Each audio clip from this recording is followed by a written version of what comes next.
ini lebay. Kenapa sampai pingsan? Kenapa sampai ketakutan? Karena dihantui dengan segala pikiran buruk. Katanya si A begitu, katanya si B begini. Kepikiran terus, tapi nggak pernah kepikiran apa kata Tuhan lewat firman Tuhan. Amin. Seringkali kita ini terpengaruh pikiran kita dengan tipu daya setan, dengan menakut-nakuti kita. Kemarin waktu COVID, saya tetap mendoakan orang sakit di rumah sakit. Beberapa keluarga berkata, "Pak, nggak usah kesini Pak, ya percuma, nggak boleh masuk. Keluarga saja cuma dibatasi, yang masuk cuma 1 orang, itu pun harus swab. Bapak nggak usah masuk, percuma Pak, nggak bisa masuk." Saya bilang, "Tak coba dulu, jangan bilang nggak bisa." "Wes tak Pak, percaya Pak, ketat Pak, ketat Pak." Begitu saya nongol di depan pintu pasien, si bapak itu bertanya, "Kok bisa Pak? Kok bisa Pak?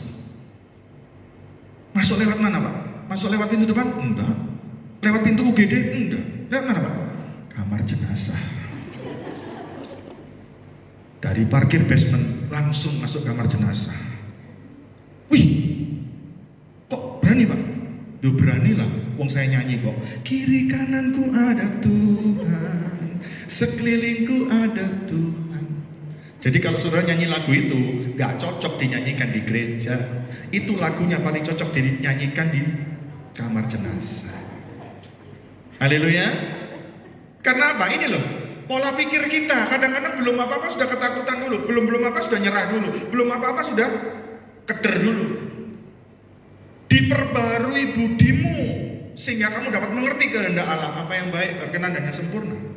Itu yang jadi ciptaan baru yang Tuhan inginkan, itu paradigmanya baru. Yang setuju katakan amin. Yang kedua, yang terakhir, Kolose 3 ayat 5 sampai 10. Kolose pasal 3 ayat 5 sampai 10. Setelah Filipi kita ketemu Kolose. Kolose pasal 3 ayat 5 sampai 10. Judulnya manusia baru. "Karena itu matikanlah dalam dirimu segala sesuatu yang duniawi, yaitu percabulan, kenajisan, hawa nafsu, nafsu jahat, dan juga keserakahan yang sama dengan penyembahan berhala. Semuanya itu mendatangkan murka Allah atas orang-orang durhaka. Dahulu kamu juga melakukan hal-hal itu ketika kamu hidup di dalamnya.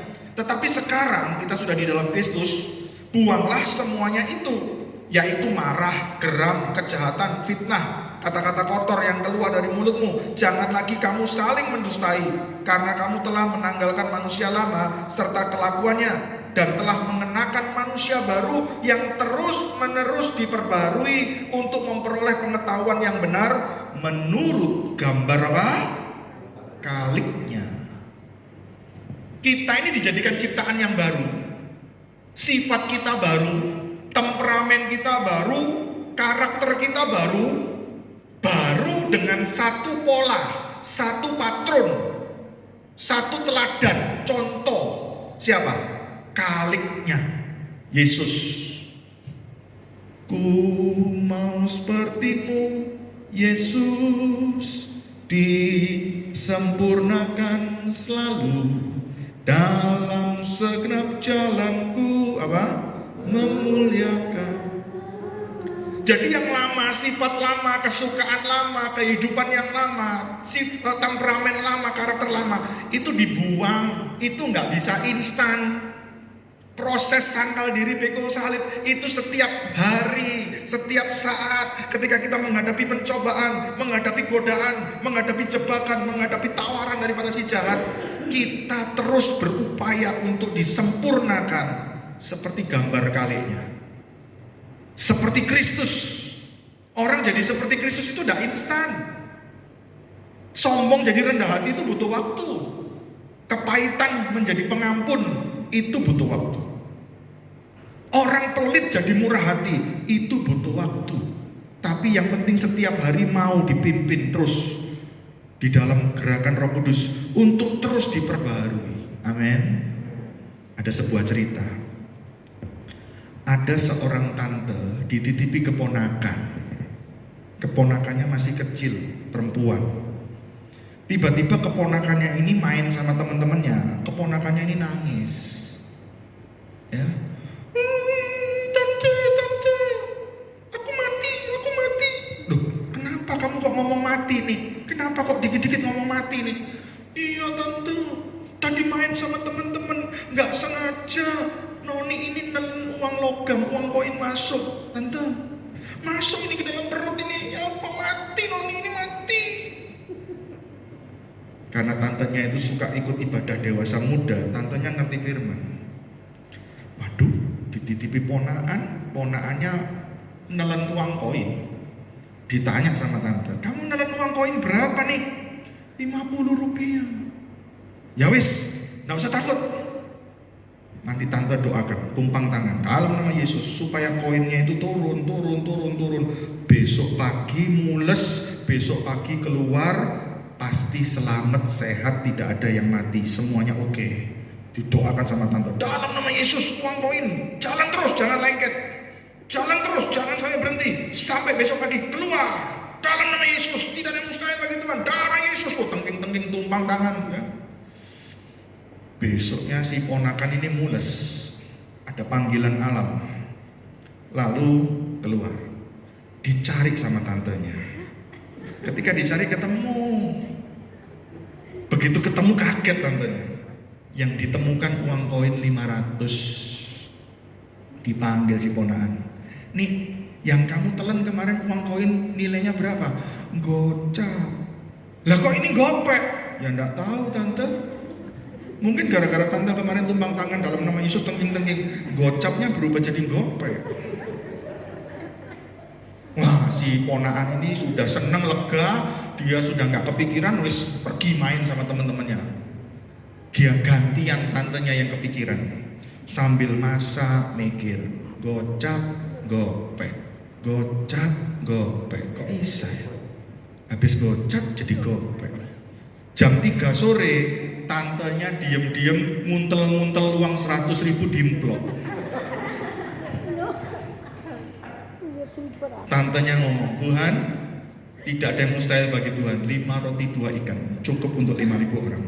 Gocap jadi gopek. Ini aku ngemplok uang 100.000 Tuhan. Dalam nama Yesus. Besok keluar 10 kali lipat. Darah Yesus berkuasa. Tidak ada yang mustahil bagi Tuhan. Tidak ada yang mustahil bagi orang yang percaya. Mujizat pasti terjadi. Pelipat gandaan terjadi. Ini tahun pelipat gandaan berkat. Haleluya.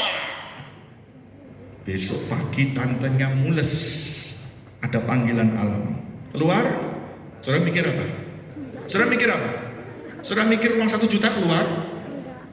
Ya, besoknya tantenya cari, ketemu. Yang ditemukan itu untel-untelan kertas. Ketika dibuka, dibaca, maaf Anda belum beruntung, silahkan coba lagi. Kelihatannya rohani Kristen, dalam nama Yesus doa, tapi masih ada sifat tamak, sifat serakah, selalu kedagingan dan keduniawian terus, saudaraku, ya, terus seperti itu. Apa dikira perutnya itu mesin ATM? Apa mesin jackpot? Wong itu anak kecil nggak sengaja bisa keluar ya mujizat. Nah ini kok disengaja? Berarti mencobai Tuhan. Dan untungnya Tuhan itu bijaksana. Makanya dikeluarkan tulisan, maaf Anda belum beruntung. Silakan coba lagi. Mau coba sampai kapan? Sampai mati. Saudaraku, jangan pernah memanipulasi Tuhan. Jangan pernah membodohi Tuhan. Tuhan itu dia Alfa dan Omega. Dia lebih mampu bekerja dari apa yang bisa kau pikirkan. Jangan khawatir soal hari esok. Karena kesusahan sehari cukuplah untuk sehari. Tidak usah terlalu berlebihan. Jalani aja bersama dengan Tuhan. Amin. Saudaraku yang terkasih, di dalam Tuhan kita menjadi ciptaan yang baru. Yaitu pikiran kita, pola pikir kita diperbarui. Kedua, karakter kita diperbarui. Mau cerita satu lagi? Syaratnya pemain musik standby. Ada seorang encik-encik, ya. Encik-encik ini rajin bekerja, dia punya toko, dia semangat, tokonya rame karena dia pinter kasih harga yang bersaing, ya. Satu kali encik-encik ini meninggal dunia, dia rohnya itu masuk sebuah terowongan, ya. Dia masuk sebuah terowongan, di ujung terowongan itu jalannya lurus gitu ya. Lalu di ujung jalan yang lurus itu, sudah keluar dari terowongan, jalannya itu buka dua begini, bercabang. Satu ke kiri, satu ke kanan. Saudara, lalu Ence ini berhenti di persimpangan. Tengok kanan, tengok kiri. Dia seperti orang bingung. Datanglah seorang malaikat menyapa si Ence ini. Selamat siang, Cek. Oh, hayya. Lu siapa? Gua malaikat, Cek. Oh, kebetulan. Kalau lu orang adalah malaikat, gua mau tanya ini jalan ke kiri kemana? Ini jalan ke kanan kemana? Ya. Lalu si malaikat berkata, oh Cek, saya kasih tahu Cek, kalau jalan ke kiri ke neraka, jalan ke kanan ke sorga. Hayya, gitu ya? Iya. Hayya, gue mau tanya, kira-kira jalan kiri sama jalan kanan, lebih banyak orang lewat yang mana jalan yang dipilih? Oh, kalau lebih banyak orang lewat jalan kiri, Cek. Karena lebih banyak orang yang cari jalan lebar. Kalau jalan sempit, jalan kanan hanya sedikit orang, Cek. Hayya, gitu ya. Lu kasih informasi sudah bener, Cek. Nah, sekarang mau tanya apa, Cek? Jalan yang gua injek ini banyak orang lewat nggak? Ya banyak, Cek. Sebelum orang belok kiri belok kanan ya jalan ini jalan utama, Cek. Lalu si Ence ini tengok. Ditanya lagi sama mereka, Ence mau kemana, Cek? Oh hayya, nggak mau kemana-mana. Mau di sini, mau buka toko di sini. Saudara, dia lebih pilih jalan yang banyak orang lewat. Tujuannya apa? Mau buka toko. Dia nggak mau ke neraka, dia nggak mau ke surga, dia mau buka toko. Sudah mati masih buka toko aja, cari cuan terus.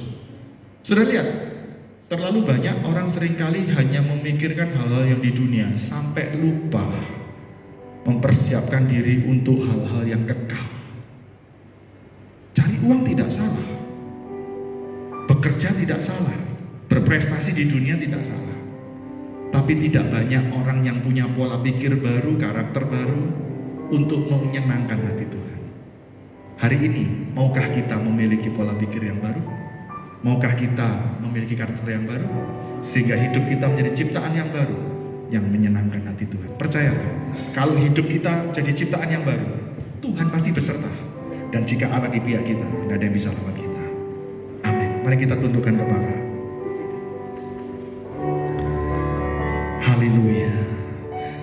Di telapak tanganmu tertulis namaku, di dalam genggamanmu seluruh hidupku.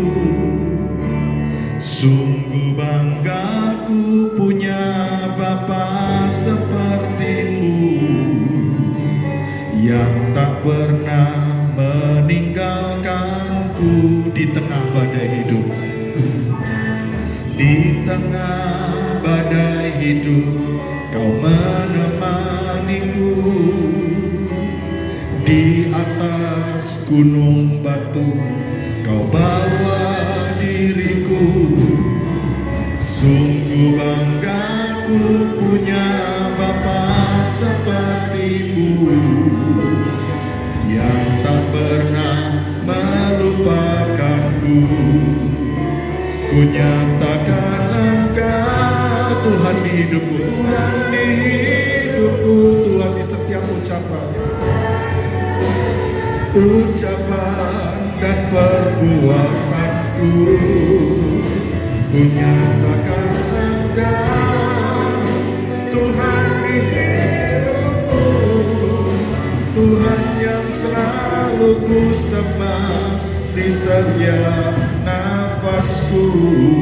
Mari sama-sama dengan segenap hati, di telapak tangan-Mu ya Tuhan. Di telapak tangan-Mu tertulis namaku, di dalam genggaman-Mu seluruh hidupku. Sungguh bangga ku punya Bapa seperti yang tak pernah melupakanku, yang tak pernah melupakanku. Di tengah badai hidup kau menemaniku. Di atas atas gunung batu kau bawa diriku. Sungguh bangga ku punya Bapa seperti-Mu yang tak pernah meninggalkanku. Mari kita bangkit berdiri bersama-sama. Mari angkat tangan kita, serukan dengan percaya. Nyatakan Engkau Tuhan di hidupku, Tuhan di setiap ucapan dan perbuatanku. Ku nyatakan Engkau Tuhan di hidupku, Tuhan yang selalu ku sembah di setiap. Ku nyatakan Engkau, ku nyatakan Engkau Tuhan di hidupku, Tuhan di setiap ucapan dan perbuatanku. Ku nyatakan Engkau Tuhan di hidupku, Tuhan yang selalu ku sembah di setiap nafasku. Biar musik saja. Mari semua tundukkan kepala. Kita sudah masuk tahun baru, sudah di bulan Februari. Waktu berjalan begitu cepat. Semua orang menyambut tahun baru dengan semangat baru, sukacita yang baru, mereka dengan harapan-harapan yang baru. Tapi seringkali banyak yang terlewatkan, terlupakan oleh banyak manusia. Mereka tidak menyadari kerinduan hati Tuhan untuk mencari hati yang baru, menjadi ciptaan yang baru, menjadi karakter yang baru, manusia baru, pola pikir yang baru. Manusia sibuk mencari yang baru dalam arti duniawi, arti lahiriah, jasmaniah, yang semuanya bersifat fana. Tapi hari ini, maukah kita meresponi panggilan Allah untuk kita mempersembahkan yang baru di tahun yang baru ini? Mari kita mau berubah. Kita mau minta ampun di hadapan Tuhan. Kalau selama ini kita masih gampang khawatir, kita masih kepahitan, kita masih sombong, kita masih serakah, masih tamak keduniawian dan lain sebagainya, mari kita bertobat sungguh-sungguh. Tuhan ingin menyertai setiap orang yang diperbaharui. Yesus pernah berkata, anggur yang baru itu harus dimasukkan ke dalam kantong kulit yang baru. Kalau kantong kulitnya masih lama diisi anggur